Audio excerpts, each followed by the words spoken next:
Good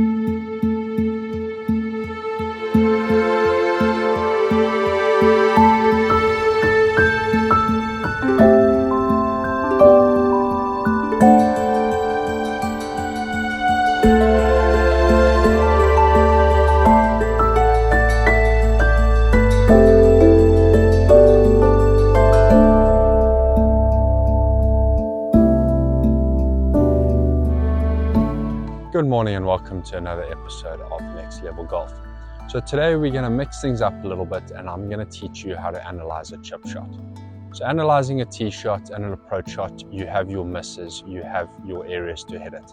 Same with chipping, but chipping is a lot more specific. You need to have the right club with the right shot out of the right lie in order to achieve the desired result. So today I'm going to show you how to analyze the green, how to analyze what club to hit, and how to analyze the rough. So I'm here at the second hole at Royal Johannesburg West Course, and it's a par 5, so most of the time you are going to miss this green in 2. So this is quite a large green. There's lots of undulating slopes all over the place. It's guarded by a bunker short and with thick rough around the green. Now, you have to miss it on the right spot on this hole. So a hole analysis here would be vital. But saying that, you don't always have control if you're hitting a 3-wood, a 5-wood, or a long iron into a par 5. So you are going to be faced with some tricky hit shots or chip shots moving forward. So what I'm going to do is I'm going to show you how to analyze a green walking up to it, how to analyze it when you're standing over it, and picking the right shot in order to get the best result. So the first part of the analysis comes when you're walking onto the green. This gives you a good idea of where the slopes are, what the flag is, and how much green you have to work with. This also shows what slopes are going to affect your chip from your angle. And you're not always going to necessarily walk in from the angle of your ball, but you are going to look at the green and take a good look at what all the slopes are doing, and then this will show you how to hit the chip, where to hit it, and how to hit it and let it roll out. So as I was walking up to the green, I can see that there was a slope coming from the right, which is going to be in the way of where my golf ball is. It looks like it's going to turn from right to left.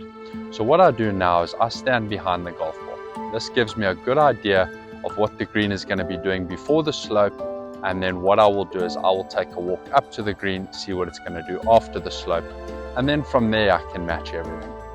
So I've just popped a ball next to the green here. It's sitting in the semi-rough on a good lie, so I don't really need to worry too much about the lie. So this will just be determined by what club I feel comfortable with, what the green speed is, and picking the right line. So let's take a walk up, and this is how I analyze each chip shot. So as we can see, the green is sloped slightly upwards towards me in the first half of the chip. And then as soon as we get a little bit further down, the green's going to slope from right to left, and it's going to be a bit downhill.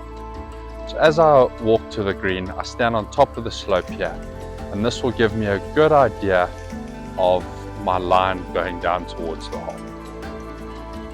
So analyzing the chip, I've now walked behind it and I've seen what my options are. I noticed that the green from the ball to the top of the slope is going to be straight uphill. This is going to soften my bounce and it's going to roll out a lot slower. So I need to make sure that I hit it hard enough to get it to the top of the slope and then that it feeds down to the hole. Things I've got to take into consideration here is green speed and what club to hit. As the greens are a little bit wet, I know it's going to be a lot slower. So I need to pick a club that I can hit it hard enough, get it to the top without stopping short. So on this bump and run here, I don't have any bunker or obstacle in my way that I have to go the high route.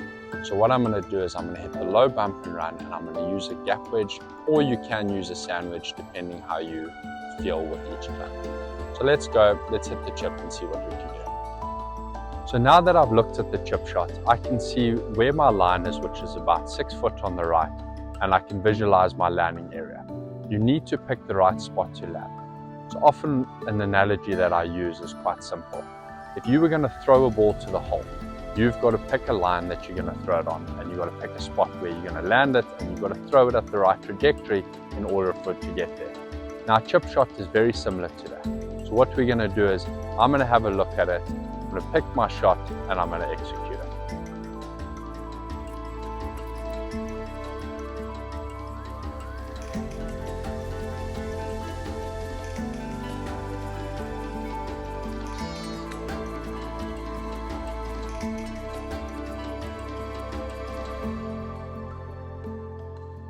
So that chip shot worked out pretty good.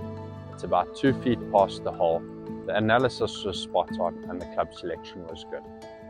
The last thing you need to look at before you hit the chip shot is where do you want to leave the chip shot. Some chip shots you want to be a little bit short, as it's going to leave you with an uphill putt, and some chip shots you actually want to be past the hole, again on the right or on the left, depending on what putt you want to leave yourself to have as the next shot. So those things are all the important things about chipping. This will save you many shots around the green. And even if you don't hit a good chip shot, if you've chosen the correct type of shot and your analysis is correct, you're always going to have a relatively easier putt. So stick with me, we'll go through more tips like this and hopefully improve your game. So now we're going to get into the do's and don'ts. Now a lot of people might want to look at this chip shot and go the high route. But there's a few things that I don't like about hitting a high shot here. Is one, your landing area is a lot smaller. If you do land it a little bit short of the hole, you're going to be landing right on the downslope. If you hit it a lot short, it's going to land on the upslope and it's going to be 15, 20 foot from the hole. If you do hit a little bit hard, it's going to go over the flag and it's going to leave you with a more difficult chip. So I'm going to hit the high shot here and I'm going to show you that the result isn't as effective as if you hit a bump and run. Consistency is key with chipping.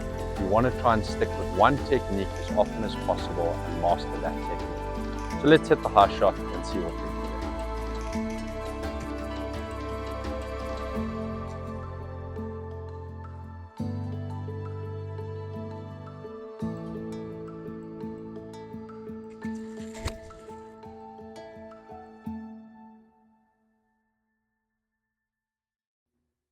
Okay, so the high shot actually worked out pretty well there, but again, it was probably a 1 in 5 shot that you're going to pull off.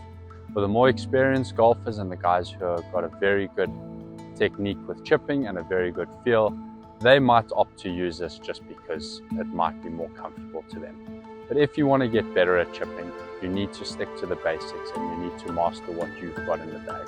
So don't always let the glamorous shot take over. If you want to improve your score, go with the consistent shot.